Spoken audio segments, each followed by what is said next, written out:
a question. I understand there's abuse of all of these things. No, you see, here's the problem. You don't know the Lights, cameras, catastrophe. In mere minutes, a single talk show meltdown can turn Hollywood icons, screen legends, music moguls, and comedy kings into tabloid tragedies. These 15 untouchables, once adored by millions, saw their empires crumble under the glare of live TV. Hubris, addiction, or unscripted chaos sent their polished personas crashing, costing millions in deals and trust. Tom Cruise. In May 2005, he was Hollywood's undisputed emperor.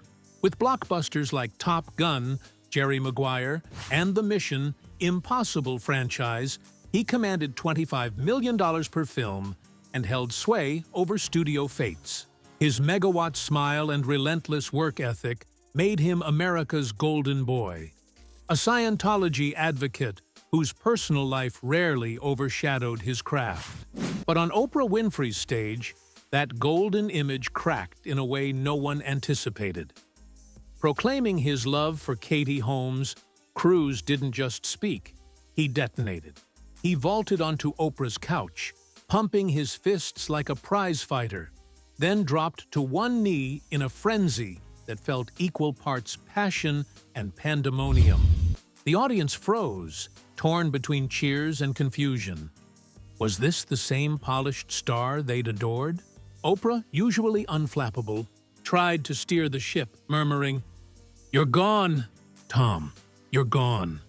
Cruise, lost in his fervor, seemed blind to the millions watching at home, their jaws dropping as the golden boy unraveled. The internet, still young with YouTube launching that year, erupted with memes. GIFs of the couch jump became instant cultural shorthand.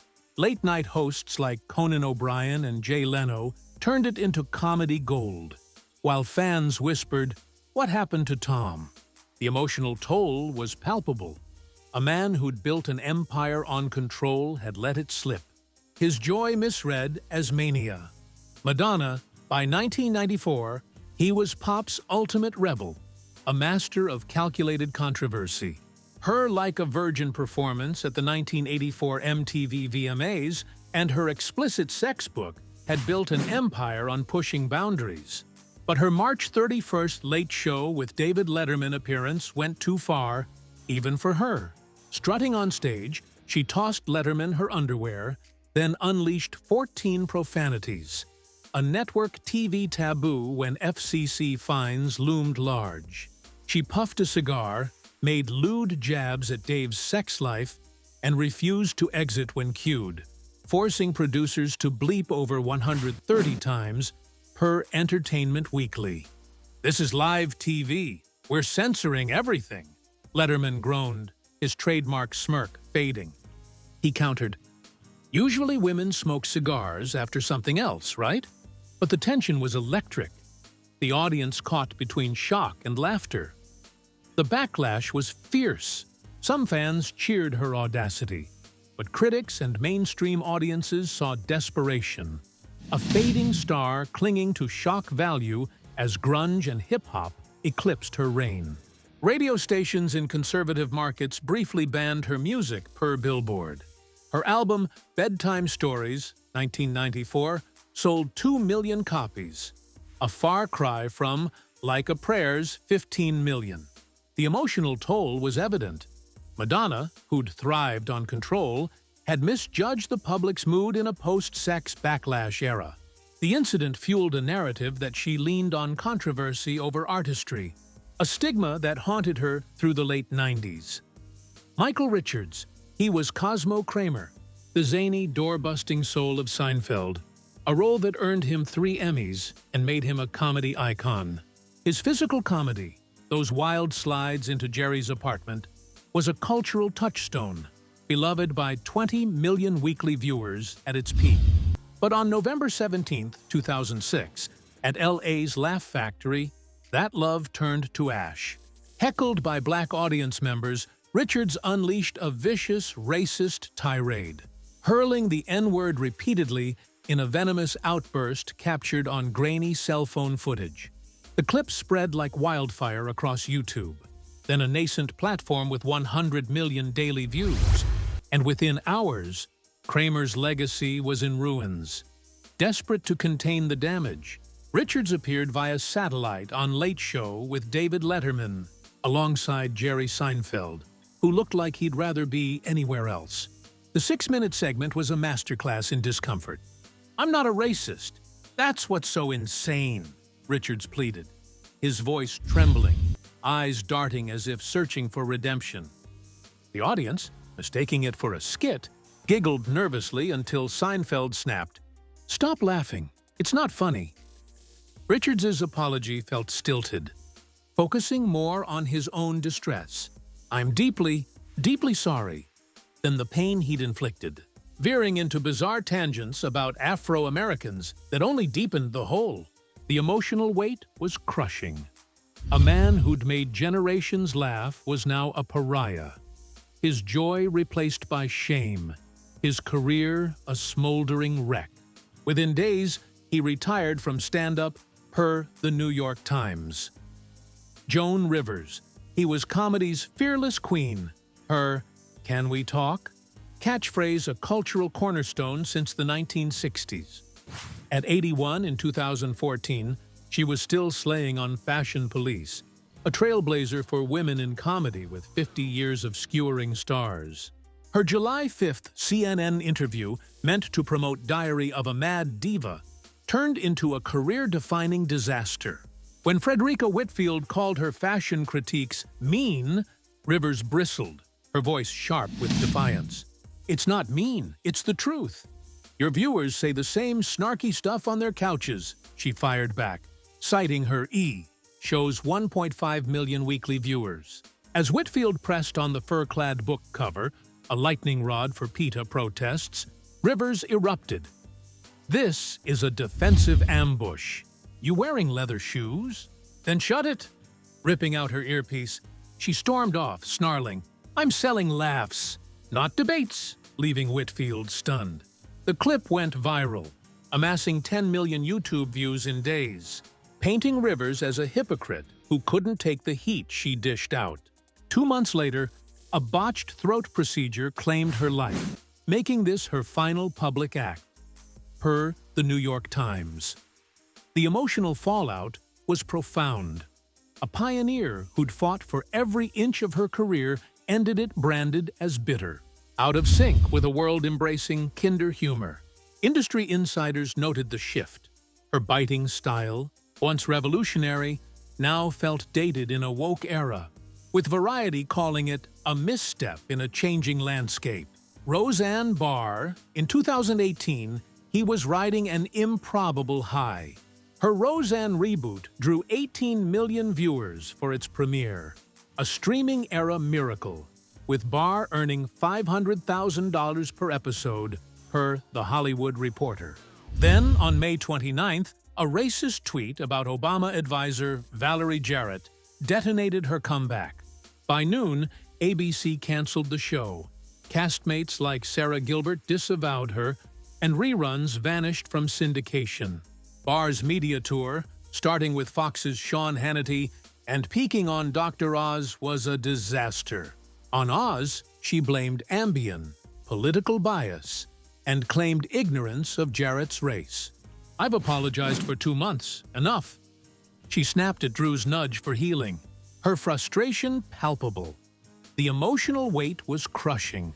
A sitcom pioneer who'd shattered norms with Roseanne's 1988-1997 run was now radioactive. ABC retooled as The Connors, killing her character off, a move that drew 10 million viewers for its premiere.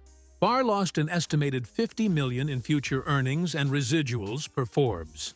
Her Oz defensiveness didn't rebuild bridges, it burned them, leaving a legacy in ruins.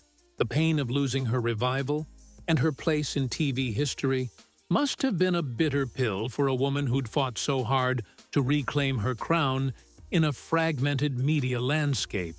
Hugh Grant, he was Hollywood's quintessential Brit in 1994. 4 weddings and a funeral making him a global heartthrob. Even a 1995 arrest with a prostitute didn't dim his charm. His Tonight Show apology to Jay Leno, viewed by 5 million, only endeared him further. But by 2012, his backstage behavior told a darker story. At a Montclair Film Festival, Jon Stewart labeled Grant his worst guest ever for his 2009 Daily Show appearance promoting Did You Hear About the Morgans? Grant clashed with staff, griped about a terrible clip, prompting Stewart's retort, "Then make a better movie." Stewart banned him, a rare move for a host who'd interviewed 2,000 guests over 16 years, per The Hollywood Reporter. Grant's tweeted apology. "My inner crab won in '09. Stewart was right to kick me." Came too late. The emotional toll was clear. A man who'd crafted a suave image was exposed as petulant, his charm cracking under scrutiny. Studios grew wary. Roles shrank from leads to supporting parts. His next films, like The Rewrite, flopped. Florence Foster Jenkins showed his range. But that diva meltdown cost an estimated $20 million in starring roles and years of momentum, per Variety. Kanye West. He was a cultural force, his albums like Late Registration and Outspokenness inseparable. By the late 2000s, his talk show appearances shifted from promo to chaos. In 2018, on Jimmy Kimmel Live, a question about Trump left him silent for an agonizing 10 seconds, forcing a commercial break. Worse was his 2022 Piers Morgan uncensored appearance. Grilled on anti-Semitic tweets, he doubled down before a half-hearted, "I'm sorry for the death con hurt." Morgan called it an explanation, not an apology. The emotional stakes were raw. A genius wrestling with mental health struggles, his pain visible but his judgment faltering. Per Rolling Stone, Adidas ended its $1.5 billion Yeezy deal. Gap and CAA followed. And West's net worth reportedly dropped from $2 billion to $400 million per Bloomberg. His talk show moments weren't blips. They were the public unraveling of a titan, his brilliance drowned by controversy. The heartbreak of watching a visionary fall, for fans and West himself, was undeniable in an era where cancel culture amplified every misstep. Charlie Sheen. In 2011, Charlie Sheen was TV's highest-paid star, earning $1.8 million per 2.5 Men episode.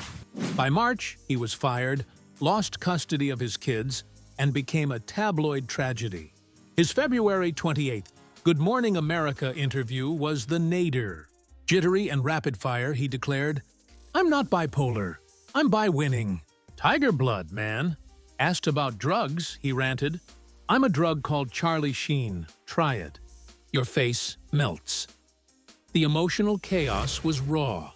A star spiraling, unable to see the edge, his bravado masking pain. CBS cited moral turpitude, costing Sheen $100 million in future pay, per Variety. Anger management fizzled fast, earning $500,000 per episode. From platoon to punchline, his GMA rant redefined him as a cautionary tale, his pain overshadowing his talent. The heartbreak of watching a star implode was felt by fans and Sheen alike, in an industry unforgiving of public unraveling. Norm Macdonald. He deadpan. Boundary-pushing humor made him a comedy legend. Despite NBC's 1998 SNL firing over O.J. Simpson jokes. In 2018, his Netflix show Norm Macdonald Has a Show promised a comeback. The Tonight Show canceled his slot hours before taping. On The View, he fumbled. Victims didn't lose everything in a day. They've suffered worse. Then joked about Down syndrome, prompting Joy Behar's Barb, "You'd need a thick skull not to feel for victims." The emotional toll was evident. A comic who thrived on edge had misread the cultural shift toward accountability. Mark Wahlberg. The arc from troubled teen to Oscar-nominated producer was Hollywood gold. His 2013 Graham Norton Show appearance nearly undid it. Promoting Broken City, he was visibly drunk, interrupting Sarah Silverman, climbing on Norton's lap and touching her inappropriately. "Are you drunk?" Norton asked. "Just tired," Wahlberg slurred. Silverman's uneasy. "Why touch me?" Cut deep. The emotional fallout was heavy. A man who'd fought for respect looked reckless. Viral clips branded him a liability. Projects like The Gambler underperformed, and prestigious roles went elsewhere. Per The Hollywood Reporter. Wahlberg recovered with Ted, but that boozy night cost an estimated $10 million in roles and credibility. A painful reminder of how fast a past can resurface. Shia LaBeouf. He was Hollywood's golden boy. Transformers made him. Spielberg's pick for the next Ford. His 2013-14 talk show appearances derailed him. On Ellen, he gave cryptic, banana cake answers. On Jimmy Kimmel Live, he rambled about acid and orphans. His Berlin paper bag stunt, "I am not famous anymore," cemented the chaos, per The Guardian. The emotional toll was crushing. A prodigy, now a risk. Studios shunned big-budget roles, per Variety. "I'm a liability," he admitted in 2016. Indies like Honey Boy won praise, but his A-list days died on those desks, costing an estimated $20 million in roles. A dream deferred by his own design. Joaquin Phoenix. He was Late Show with David Letterman appearance was bizarre. Bearded, sunglassed, and chewing gum, he mumbled about quitting acting for hip-hop. "What have you been up to?" Dave asked. "Music," Phoenix muttered. On Two Lovers, he trailed off. Dave's quip, "Sorry you couldn't be here, Joaquin." Drew laughs. Phoenix stared blankly. It was a stunt for I'm Still Here, a mockumentary, but no one was in on it. The emotional cost was steep. A serious actor branded unstable. The film flopped, per Box Office Mojo. His 2010 apology didn't undo the damage. The Master revived him, but that prank cost an estimated $15 million in roles and years of momentum, per Variety. Artistry turned agony, a lesson in misjudged risks. Farrah Fawcett. He was the 70s dream. Charlie's Angels and a 12 million selling poster made her an icon. Her 1997 Letterman appearance for a Playboy comeback was a disaster. Giggling, rambling, scribbling on Dave's desk, she seemed lost. "You okay?" Dave asked, worried. "Just vibing," she slurred. The audience went silent. Speculation swirled. Drugs? Health? She claimed nerves. Per People. The emotional pain was evident. An icon reduced to ridicule. Headlines screamed, "Farrah's fall." Her cancer battle later won respect, but that night recast her as a faded star. A heartbreaking shift, costing her comeback momentum. James Brown. He was the godfather of soul. Shaped music with I Got You. His 1988 Sony Live CNN appearance was a mess. Asked about a wife assault arrest, he slurred, "Clean. Proper. Down man's down." 3 months later, a PCP-fueled chase landed him in jail for 2 years, per Rolling Stone. The emotional weight was heavy. A legend reduced to whispers of addiction. Sales and crowds shrank, with I'm Back, 1998, selling 100,000 copies versus earlier millions.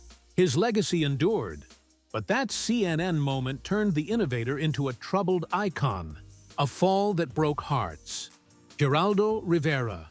He was a rising journalist in the 80s, his Willowbrook expose earning a Peabody.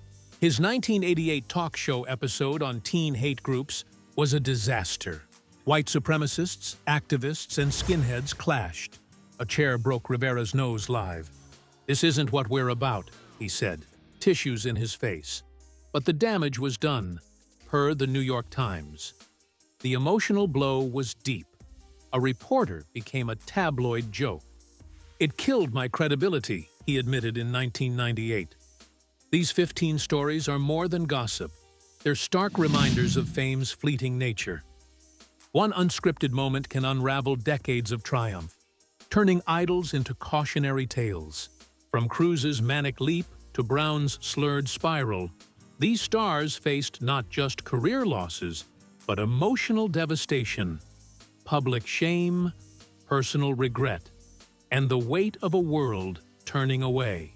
Some clawed back, others never recovered. The takeaway? Live TV is a crucible, and even the brightest stars can burn out. Want more tales of fame's highs and lows? Share your thoughts in the comments, and don't forget to like and subscribe for more dives into Hollywood's hidden history.